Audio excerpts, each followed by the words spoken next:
Good afternoon, passengers. In a few moments, we'll be coming round to get your cocktail glasses. And any trust you may have your seats. Oh, I'm so glad we're going to be landing soon.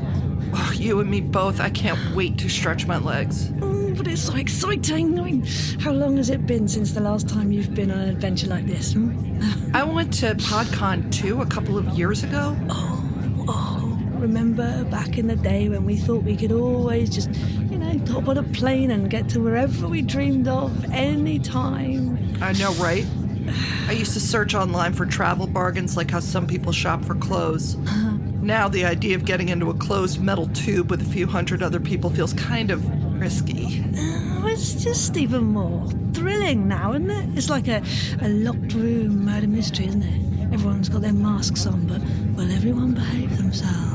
Please don't give anyone any ideas, Sarah. Oh, I don't mean mile high. I mean, will they fall asleep with their masks hanging off their chin, snoring open-mouthed and accidentally huffing all their germs into the air recycling system? Or will they simply decide they're better than all of us and the rules don't apply to them? Or will they get cabin fever from being inside a tin can strapped to a seat for too long and try to start an unmasked folk song sing-along? You promised not to do that again. Everyone on this airplane is going to the same place to do something. I mean, every single passenger is a boiling potion of urges, fears, ideas, desires, all bubbling around a living skeleton and packed into a sack of meat and water, staggering or striding onwards towards some final victory lap. You've been reading Chuck Wendig's Twitter feed again, haven't you? Look, the point is we're all an elixir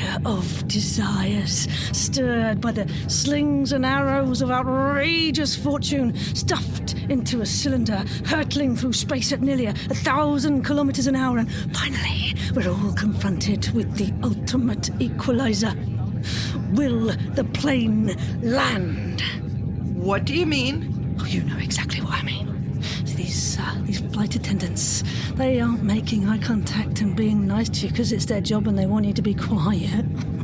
No, they're doing it because this might be the last human contact they ever have, or that you ever have. And are they serving you a screwdriver, or are they paddling you across the river Styx? Now, you're taking this a bit far. Maybe I'm mixing my metaphors a bit, but come on, let's be honest. When the plane makes a final tilt, you feel your ears start to pop.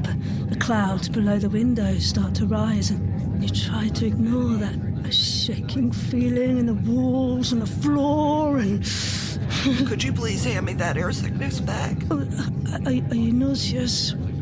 Not yet, but... Oh, Lindsay! Sarah! Landing the plane is the best part. The ultimate moment of will they or won't they, do or die, crash or fly, mother may I. Good afternoon, passengers. This is your captain speaking.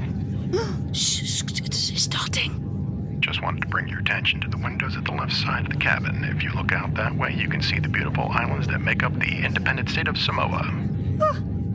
Hang on, I thought we were going to Disney World. What? As I'm sure you all know, the easterly trade winds are the dominant aerological mechanism in Samoa's climate. We're not going to Disney World. We're going to New Zealand. New Zealand? Are you out of your mind? Oh, it is beautiful. So we should be arriving in Bangkok Airport a little bit earlier than expected. Bangkok? What? We're not supposed to land in Thailand? Well, at least we can pretend we're on the Jungle Cruise ride. Brace!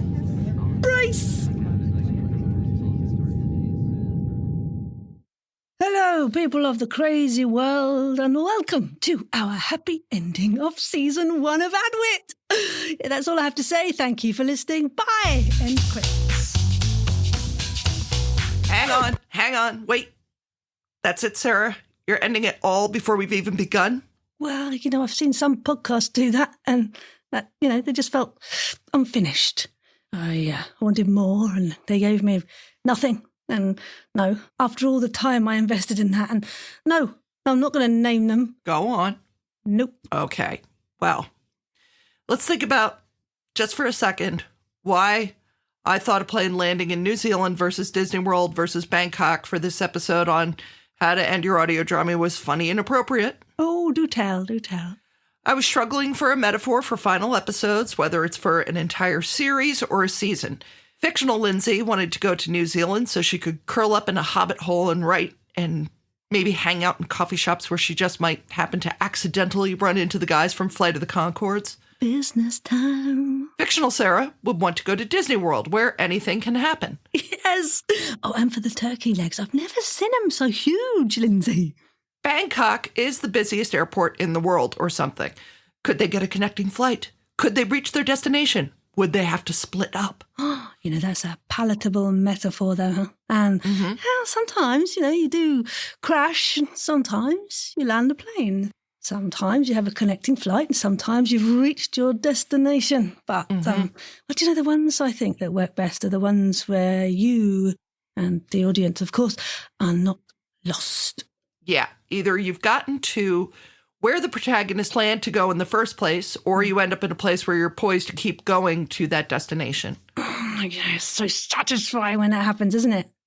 But what about cliffhangers? Like when I saw the script I did with Fiona Frail and Alan Bergman for the Amelia project, not only was I rather overexcited to be in one of my favourite podcasts ever, but to be in a season finale with such a unexpected and slightly sinister twist after all the jollity was so amazing. Yes. Folks should listen to that for a great example of a season finale. It definitely left me wanting more. And it also left me questioning the interviewer's motives. Yeah. I thought, did they actually just kill everyone and just take their money and not do these elaborate things and things like that? And to be honest, I'm a new character or two in this new season, and I'm still not sure what they're up to.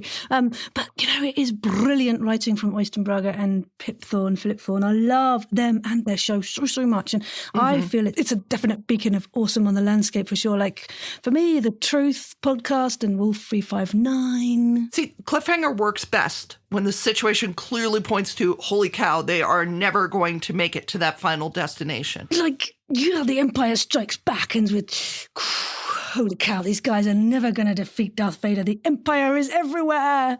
Yeah, and one amazing cliffhanger, which unfortunately didn't pan out into a second season. Yeah, yet.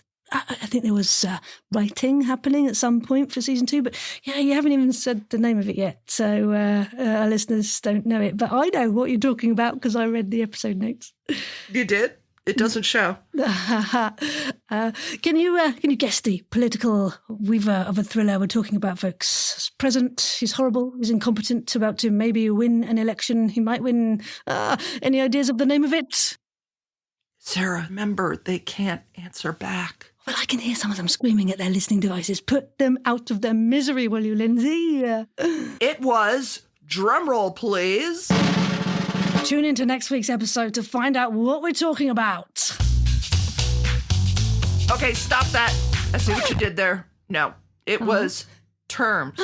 Yes, brilliant podcast by Lindsay Graham and team, who also make 1865, which is also amazing.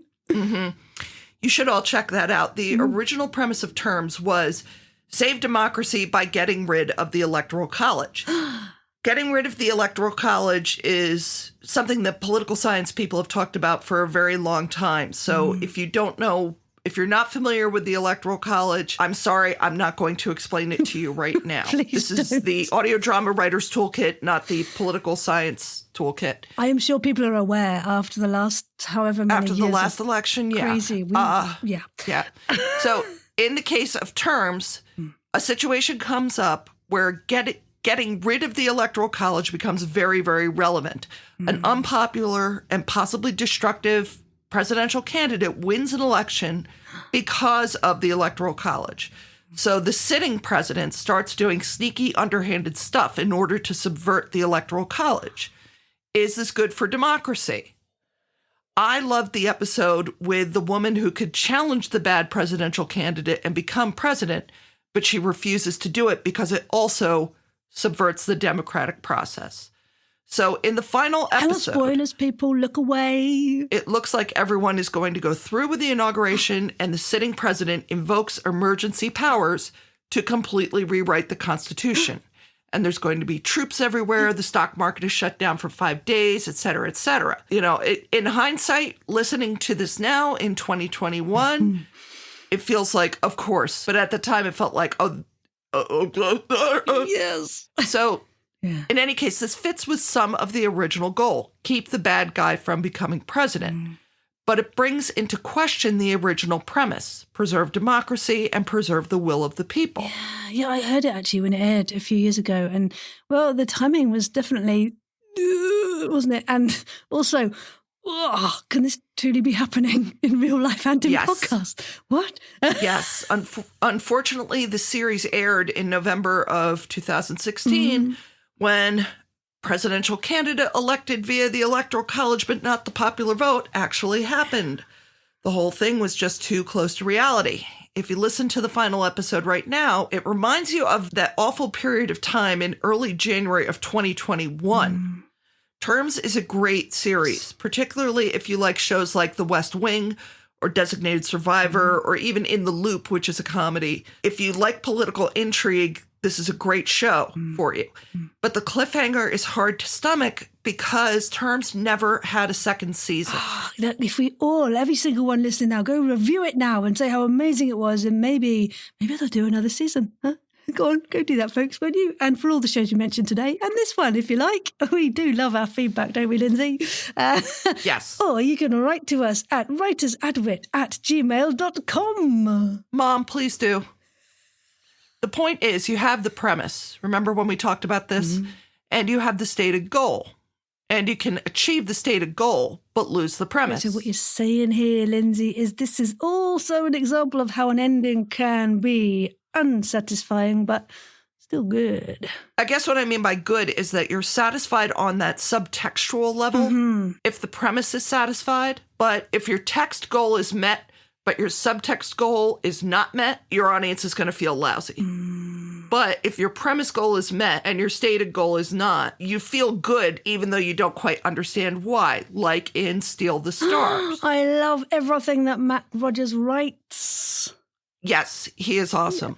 In Steal the Stars, the goal is destroy the evil company, save the alien and alien technology, and preserve this all-encompassing romantic love between the male and female leads. I'm sorry. Spoilers. Dakota and Matt are trying to smuggle an alien and its technology away to get money and freedom so they can be together. And as smart as Dakota is as a super soldier... I bloody loved her. I wanted to be her a bit, sort of, kind of. Oh, me too. But I didn't want to be her because her relationship skills are zero. We have that in common. Dakota destroys everything. She destroys her relationships. She destroys her friendships, her career. She just burns all of her bridges for love. Well, no, I don't think I'm doing that. Although my love of audio drama is strong. So she liberates the alien. Spoilers coming, people. Look away. And it turns out the alien is not what you thought it was all this time. So the alien that they called Moss was a host. The moss growing on his body like a parasite was the actual alien intelligence. So Dakota achieves a higher level of understanding of the alien's intelligence, and she's basically painted into a corner. And is the ending freedom or is it suicide? Wow, good question. And okay, so in your opinion, is this a good ending, Lindsay? Is it satisfying? I think it's a well-crafted ending. But how satisfying it is depends on how the audience's loyalties fell throughout the entire story. Yeah, how invested. From the beginning. If you're nuts about teamwork, then it's really satisfying. So it's a horror show. Oh, Lindsay, I do love a good horror. And I think this was a brilliant one, and you should all listen to it. And there's also other groovy shows like Passenger List, which could have gone any way. And I know they've just announced their next season, so which is good. We can find out more of the story. And, I did love the ending of Wolf 3592, though I was truly sad that I wouldn't have Zach Valenti going to bed with me anymore. What do you mean by Zach? Oh, no, Blunt sorry. going to bed I with you? just used to listen to the podcast, before sleeping in bed. Oh, lovely. Another ending that divides the audience's loyalty is from the shows I truly miss from the landscape and listen again to now and then. Hadrian Gospel Hour. Ah, yes, by the fabulous Rich Wentworth and Michael McQuilkin. Yeah, I love 'em. All along, the whole thing has been about... So the entire series is about explore the multiverse, find the missing fragments of Esmeralda, Dr. Oppenheimer's wife, heal the rift in the multiverse, and avoid the big bad enemy. I'm pretty sure at the beginning it may have been stated straight up that the whole thing was get Esmeralda. For those of you who don't know, Esmeralda was Oppenheimer's wife, and when the Hadron Collider misfired, she was blasted into a million millions of fragments. And this rift was in the universe, and now there's a multiverse. And I think the idea was get Esmeralda back together, and that means that Mike gets to go home. I love Cyrus. And yeah, I think you summed up beautifully there. There's more spoilers coming though, folks. Look away. So at the beginning of this final episode, this bizarre ensemble is working together really well in spite of their disparate skills. They end up back in touch, well, the two male leads end up back in touch with their womenfolk. For example, Mike's nasty ex-fiancée, who's turned into a villain, and the reassembled Esmeralda, who is a multifaceted mess of rage. And her performance, it's a tour de force of acting, but also a tour de force of sound editing. She's literally a multifaceted mess of rage. Their past relationships were garbage, and it's clear that the friendships that they have now, flawed, weird, etc., with Ashley, the artificial intelligence, and, Higgsby, the boson particle, and so on and so forth, these are the only functional relationships they have. They've learned over this time to have functional relationships. The relationships that they were, quote unquote, supposed to have with their respective wife and fiance aren't the relationships that they need and are building, and they're becoming they've better learned people. Things along the way and have grown, but are now different people. Is that right? I feel that because of doing this podcast, actually, Lindsay.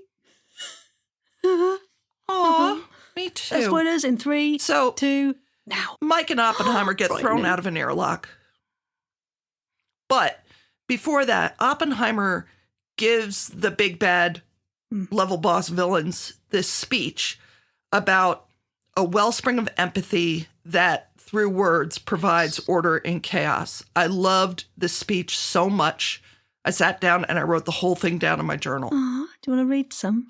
I would, but I think people should go and listen to Hadron Gospel Hour instead, because a lot of it is also the way that Rich Wentworth reads it, and it makes more sense in context.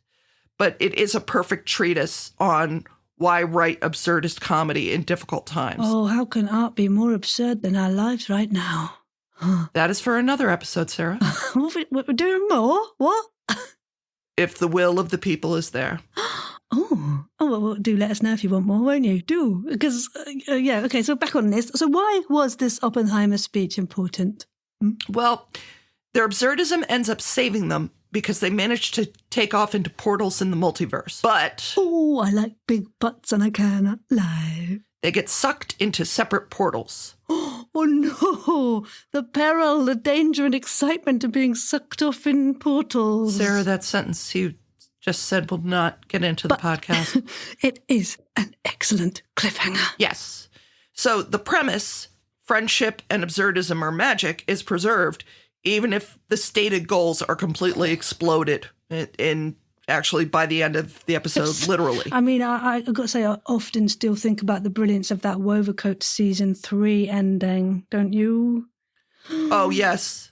I know. We're constantly singing the praises of... I will stop singing the praises of wooden overcoats when they stop being good. But they're a great example. So, how's the premise preserved and how are the stated goals? Getting the body in the coffin in the ground on time, take away Chapman's power. How are those stated goals preserved or not preserved? So Chapman gives his power as a funeral director, like being able to just pull things out like helicopters and a yacht and a hot air balloon. Where does he stash it all? He Yes. gives this to the funds so that they can do what a funeral director should do, which is provide comfort to the bereaved, in this case, Georgie, and behave like a family that lifts each other And up. I've got to say, I don't think I've cried so much and also laughed in abundance at an episode of audio fiction before. I think Yeah. that's surpassed. Yeah, me too. And this one preserves the premise, comfort in your most uncomfortable hour is what a funeral director should do, and meets the stated goal, competing for best funeral director, but it also meets the stated goal in a way that we don't expect. Discuss. Okay, but I got to say, I do think the investment we have as listeners at this point in the season 3, is a main reason for the impact of how amazing that is and how that scene is built up too and performed when you're worrying about other characters and what's happening. And then we hear the news of, spoilers, people look away, the loss of the Nana. And it's just so heart-wrenchingly sublime, isn't it? Yes. And patterns of setup and payoff are important. What do we mean by patterns of setup and Linda, this is a payoff? super question. And again, I think it kind of boils down to our investment in the story, maybe, the love or hate of the characters, our identifiable sharing of collective grief, perhaps for our own family members, manifests and joins with the grief of the character. And I don't know, when Georgie finds out about her chirpy nan passing, and we don't want that character to have to go through that, but she does, like we all do somewhere. And in that moment, it just celebrates connection, I think, and severs it at the same time. I agree with you wholeheartedly. And I have another way of explaining it for you. Because I cheated and I re-listened to the It's not episode cheating, today. it's glorious. And it has a lot of flashbacks. In the course of writing that episode, what David K. Barnes created, Not a monster.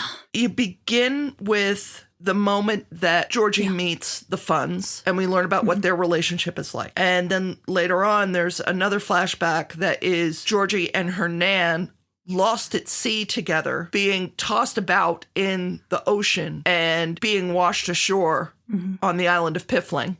At that point in the series overall, we hadn't been exposed to Nana very much.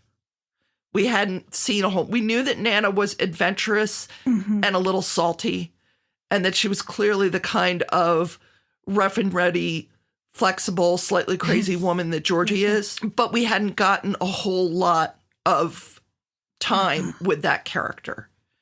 And because of the flashbacks and all the setups of this is what Georgie's relationship with her family is like.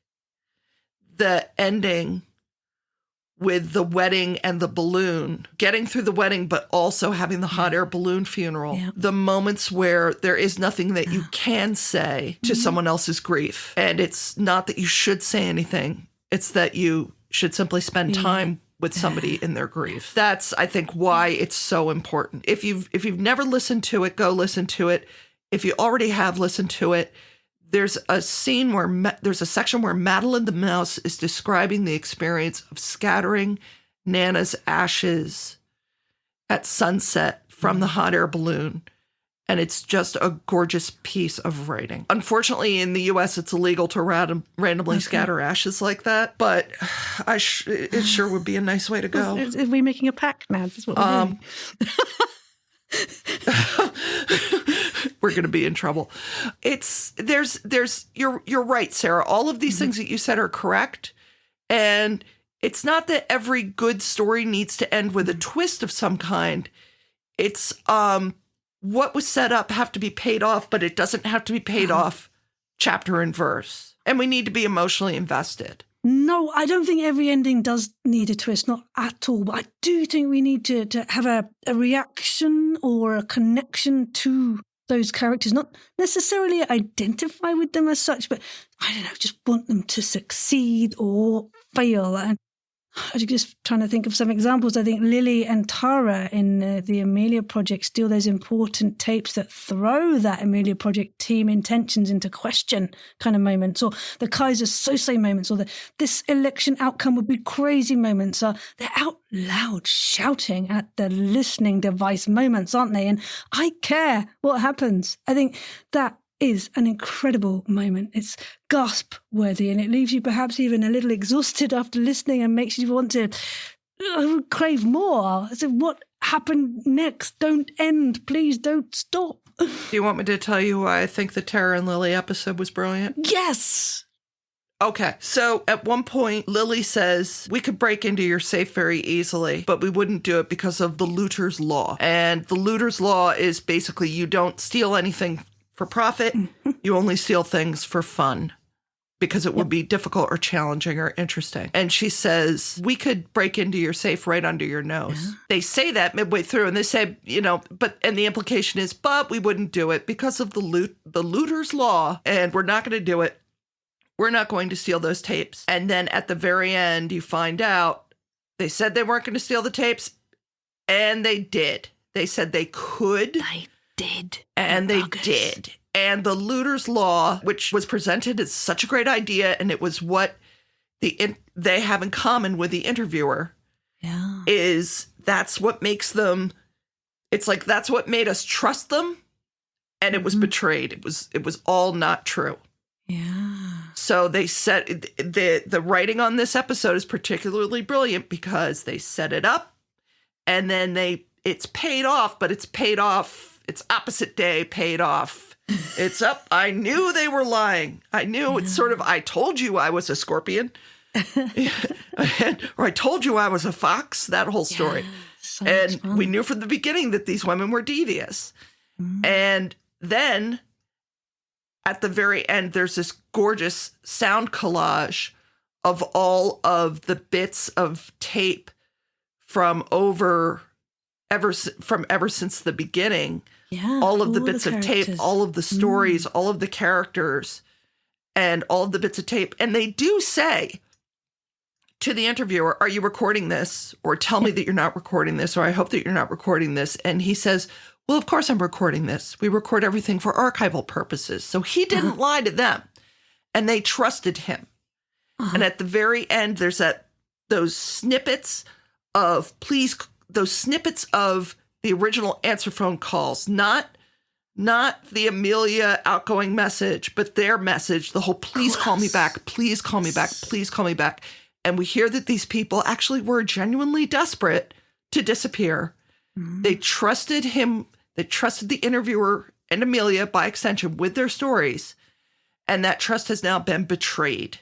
Yeah. And the interviewer is just like us, the podcast listener. We're collecting his stories the same way that he collects them. Isn't that true?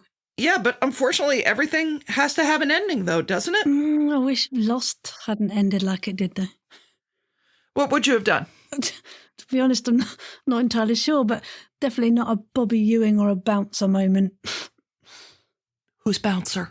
It's a dog in Neighbours. It's an Australian soap. We were obsessed in the 80s. I'd been having a dream for like 50 episodes of this soap, so they brought characters back who died or something, and I can't remember the details because it was the 80s.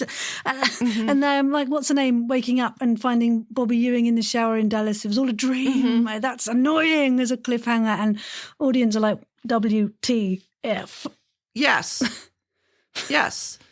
It's annoying. But obviously it's memorable because it was so annoying. Yeah. I could put that on my business card. But what about you, Lindsay? What kind of endings satisfy you? Okay. So here's what I think makes a satisfying ending. If the premise is intact, but the stated goal is different from the original expectations, that could be a satisfying ending. Case in point, Wooden Overcoats, like we said. Yeah. Hadron Gospel Hour.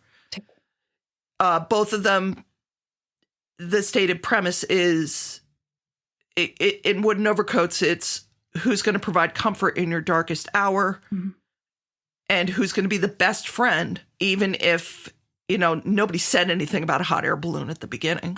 In Hadron Gospel Hour, It's, I'm going to try to make the world a better place, even if I am flawed to begin with. And even if the situation is flawed to begin with, it is still worth it to do the work in my weird and flawed way. Mm-hmm. And an unsatisfying but still good ending is when the stated goal is achieved, but the premise is lost. In the case of Terms, that made an amazing season. One cliffhanger and set up the prospect of a new season. It was really good. Mm. I could see why Lindsay Graham chose not to continue writing it. Just bearing in mind what was going on in the world at the time that came out. Mm. And I also think that I also think that he must have had a very hard time writing and promoting a political thriller with a name like Lindsay Graham, especially since Lindsay Graham, the writer, and I are both Lindsay with an A, which means that we're both on Team Lindsay, and Senator Lindsey Graham is a Lindsay with an E, and that means that he should be thrown out of the airlock. Breathe, Lindsay, with an A, breathe. Have you finished? Nope. Oh. I think a garbage ending is when you get about 3/4 of the way through and you say, oh, I've got to end this somehow, and you just sort of tack on rocks fall, everybody dies, or tragic. Bobby Ewing's in the shower. Exactly. Very tragic. Oh, Sarah, it's terrible. It's disappointing. Just don't do that. You'll piss off the audience and everybody's going to hate you. Oh, no. Spread love, not hate, but wear protection. So can you please summarize, Lindsay, your thoughts on this? Okay. Imagine a blackboard. Oh, okay. And imagine that I write up here premise and goal. Nice writing. Premise, goal. Okay. Okay. So if the premise is intact, yes. Tick. And your goal is intact, yes. Tick. It's satisfying, but it's boring. Just imagine if Wooden Overcoats had just ended with, well, Chapman, I know that Nana originally had her, she had a funeral bond with you, but Georgie is going to do her funeral with Fun Funerals because we're weird and we're the better funeral company. And he said, oh, Rudyard Fun, you've destroyed me. I will no longer stay on Piffling Vale and I will go away. You'd be kind of sitting here going, what? Looks quite funny. So yeah, if the premise was satisfied and the goal was satisfied, it would be satisfying, but you'd also be sitting here going, why? Oh, no. Yeah. You didn't learn anything. Mm-hmm. If the premise is satisfied, yes, tick, but the goal is not, it's surprising and uncomfortable, but it's still good. Mm-hmm. Like in the case of Romeo and Juliet, they're totally in love. Love conquers all. Yeah. But they kill themselves. I mean, their goal was, we're going to run away and get married and be happily ever after. Yes, come on. Well, no. Mm-hmm.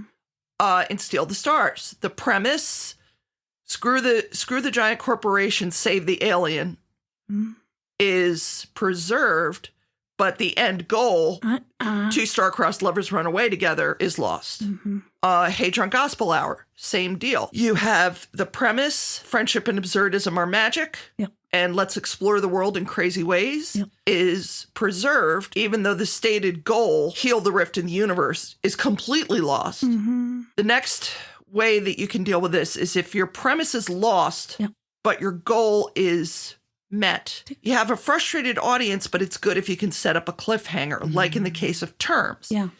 In that one, the stated premise was preserve democracy, preserve the will of the people. And he said, in order to preserve democracy and in order to preserve the will of the people, I'm declaring martial law and we're going to throw out the Constitution and rewrite it from scratch, which means that then your next season is going to be about how do you rewrite a nation's constitution from scratch while you're also under martial law. Democracy is lost. We're going to try to reinvent the wheel. Okay. So that's a hard place to land a show, but it's also a good setup for something new. Okay, well, what if the premise and the goal are both not met? If you don't meet the premise and you don't meet the goal, you need to go sit in the corner and think about your crime. I will turn you into mice and feed you to my cats. Okay, so where does the black tapes fit in? We're not going to talk about the black tapes right now. Okay. I'm a big fan of the Tales of the Unexpected style twisted ending, I've got to say. You would be. And I'd also like Can you give me an example of what you mean by that? Oh, just when there's an unexpected ending. Oh. twisted ending, like your Amelia project. I don't think that was an unexpected ending. I think they set it up from the beginning and said, okay. Oh, but no, everything is always set up from the beginning. Yeah. It's just that it was woven in very delicately so that if you went back, you could see it coming. Oh, yeah. No, absolutely. But that's the Tales of the Unexpected, Roald Dahls and all sorts of those writers. Obviously, there's signposting, yes, but it's still a shock when it happens. So, okay, I see exactly what you mean by that. Mm-hmm. So I get it. Okay, I see what you mean. That's some A-game craft. That's some A-level craft there. Yeah. I mean, I think, and in those kind of shows, there are so many wonderful characters on there, and I'd like to play more characters who seem to be one thing but turn out to be another. Oh, they're yeah. so fun, aren't they? Mm-hmm. And, so like there's this Mitchell and Webb sketch, actually. There's the lads play someone in uniform, there's a war on, and one of them suddenly questions, do you think we're the baddies with these skulls on our caps and so on? And I love that. Oh, yeah. Yeah, you have a shift in perspective. Yes. And I mean, you kind of want to uplift the goodies to win and the baddies to lose a lot of the time, not always.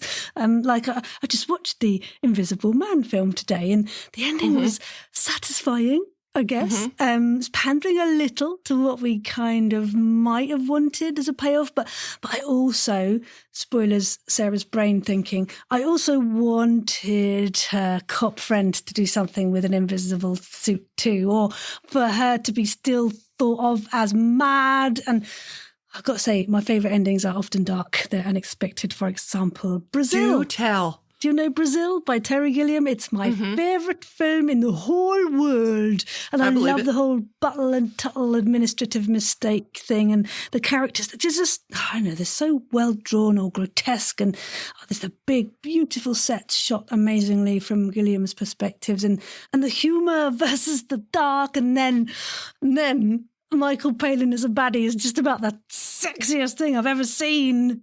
Ever? It's just about. Well, you got a really good point. But yes, the ending is where, spoilers, Jonathan Pryce as a lead, he imagines being rescued by Robert De Niro and is whisked away, and then that moment is horribly ripped away, and we wonder, has his mind been obliterated by the torturous, sexy Mr. Palin or not? I just love that dark Lindsay. Mm-hmm. But that's a film. Yes. What about audio drama? Subjective as art is, what do you feel makes a really, really good ending? Oh, leaving them wanting more, Lindsay. Goodbye. Hang on. We haven't finished. Or have we, Lindsay? No, wait. There's so much more I want to talk about. Well, we can in the next season of Adwit Podcast, coming when we have time. Yes. And for some reason, I just wanted to publicly thank Philip Thorne, Oystenbrager, Ellen Bergen, and Julia C. Thorne of the Amelia Project. You do? That's odd. Isn't it? Well, happy writing. Bye-bye. Happy writing! Avanti! You lucky folks have been listening to the Audio Drama Writers Independent Toolkit, hosted by Sarah Golding and Lindsay Harris-Friel. Audio engineering, sound design and music, gorgeous music by Vincent Friel. Huzzahs! If you enjoyed what you heard, please do write us a review on Podchaser or on Apple Podcasts, or any podcatcher, quite frankly. We'd love to hear what you think. Or you can tweet about us if you like. Yes, our Twitter handle is @AdwitPodcast, and please do keep in touch. We'd love to know how you're getting on with all the exercises and more. Or if you just want to say hello, do that too. You can write to us at writersadwit@gmail.com, and for more information about what we're doing and what we're up to and how, visit our website at adwit.org. Thank you very much for listening, people. I hope you have a good day. Take care, bye. Adwit is created and recorded on the unceded land of the Lenni Lenape Nation. To learn more about the Lenape, their history, and their culture, please visit their website at lenapenation.org.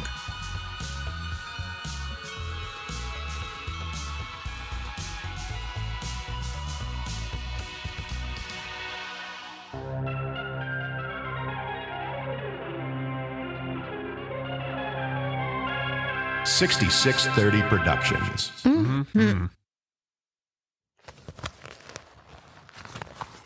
Woo, that voice changer mic is pretty impressive, huh, Einstein? You captured Sarah's murmuring, wandering, sarcastic lilts beautifully there. Ah, yeah. Yes, she talks funny, eh? Hang on, let me turn this stupid thing off. Oh, that's better. Groovy. I thought your Philly accent was on point too, thanks to the accentivizer you stole from Sarah last time she recorded with you. Yeah, I knew she couldn't do all those accents with just her brain and mouth. Groovy. You can stop saying groovy now. She says that too much. Groovy. Oh, it's catching. Pip, do you think anyone will ever guess we've been impersonating them on Adwit all this time and slowly doing all of the voices for all of the audio drama related podcasts made since lockdown began just to keep us occupied? I doubt it very much. Do you want to manic laugh or shall I? Let's do it together and hope that people continue to listen to our Season 3 twists and turns of the Amelia Project. Available in all podcatchers now. And what a twisted Season 3 finale ending we've got. Haven't we just? Well, who do you think we should be next? Can I be the interviewer and you be Alvina? Great idea. Hang on, let me just switch this on. Let's.